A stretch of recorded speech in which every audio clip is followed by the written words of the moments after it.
Senator from Arkansas. Thank you, Madam President. While we gathered in the House chamber for the State of the Union address, the whole world was watching for President Biden's comments on Putin's rapidly escalating invasion of Ukraine. I thought that the President did a good job expressing our steadfast support for Ukraine. That strong message was conveyed to the international community during his address, and the appreciation from both sides of the aisle was reflected in our collective response. It was a moment when you felt complete unity in the chamber. Unfortunately, it was the only moment of unity in the entire address. The overwhelming majority of the President's speech was geared towards a specific audience, his liberal base. Over the course of an hour, the President boasted about spending billions on unnecessary wish list items, pushed his climate-first agenda, and laid out his big government social justice platform. It was a message tailored for residents of the Hamptons, rather than those who live in Hampton, Arkansas, the voters in Austin, Texas, but not Austin, Arkansas. Arkansans are worried about paying their bills, putting food on the table, and the price of gasoline. The cost of almost everything is on the rise, and every American is feeling the pinch. And we're not talking about luxury items here. We're talking about necessities.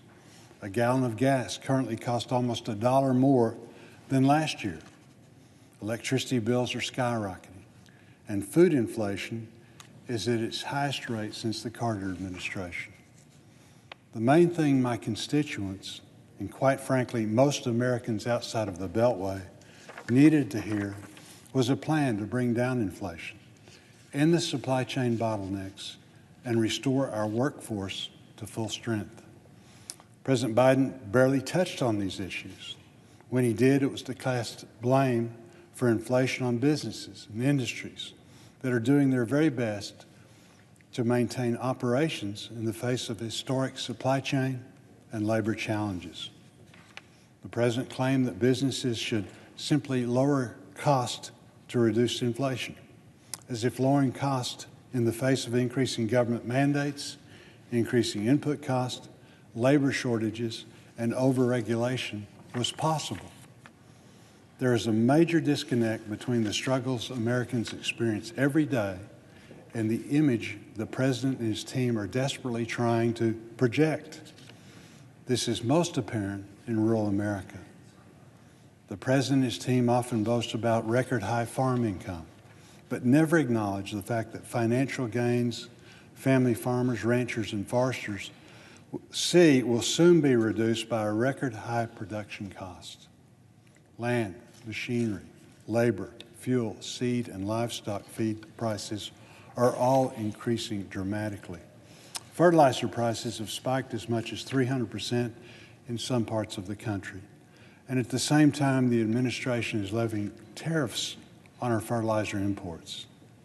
Every portion of the food chain remains strained as labor shortages and supply chain issues continue to hinder our ability to get food from farms to tables. For many, the increased cost of farming are deterring them from continuing in the industry. It is pushing the next generation of farmers down a different career path instead of carrying on the family business. The family farm operations that once populated my home state of Arkansas in large numbers will be eroded away if we don't make rural America and farming more economically stable. This is bad news for rural America. In most of our rural communities, agriculture is all that's left. Agriculture is Arkansas's largest industry, adding around $21 billion to our economy every year and accounting for approximately 1 in 6 jobs. But rural Arkansas is hurting. My home state has 75 counties, and 55 of them lost population in the last census. I suspect the same trend is happening in each of our colleague states. The exodus is fueled by the desire to leave rural America to pursue economic opportunities outside of farming. And that is so unfortunate, as the family farms that color the landscape of rural America are the true building block for a better future. Reversing this trend should be at the top of our to-do list. Our agenda needs to benefit more than urban and suburban America. It needs to reach and help the 60 million Americans living in our rural communities.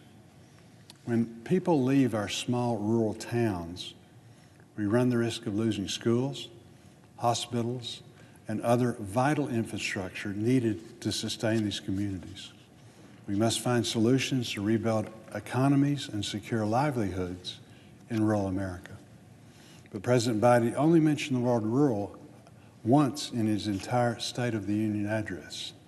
He continued to push his Build Back Better agenda, which favors big city liberals at the expense of rural America, and pledged to resurrect this doomed package.